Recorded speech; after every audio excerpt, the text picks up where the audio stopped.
Maar ek is net jammer vir die kind. Ja. Dis al. Ek weet nie wat ek voel nie. Vra maar vir Marianne. Ja, ek sal vir hom gaan kuier. Want hy lyk altyd baie bly as ek by die tronk kom. Jy vir Marianne ook vra.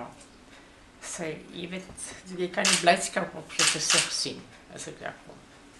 Want ek het gesê ek het hom vergewe wat hy gedoen het. Want ek glo hy siek. Dis waaroor hy het gedoen het. Wel, ek hou nog steeds van hom. Nou die dag toe ons hom in die tronk gaan kuier, was daar vir 15 minute en dink ek, yes, dis so 'n nice kind. In die hof, ek het inkriminerende goed getuig teen hom, maar ek het getuig wat hy gesê het.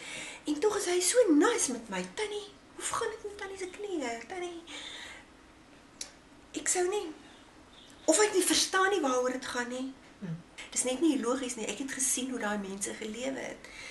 Dion en Christel het vir hulle kinders gelewe. Hulle was so lief vir hulle. Die kinders dit was 'n gelukkige familie. Hy het gesê, partykeer as ek hulle sien, dan was ek jaloers op hoe hulle gelewe het. Ek wil graag met hom sit en vir hom sê, ek en jy alleen mens tot mens. Maak jou hart oop.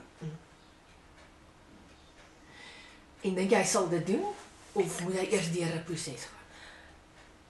Nie nou nie. Ek dink nie hy sal dit nou doen nie. Miskien sal hy dit oor 10 jaar doen as hy op parol uitkom, as hy reg is om parol uit te kom. Vir my die grootste ding is hoe om Don te hanteer. Ek weet nie.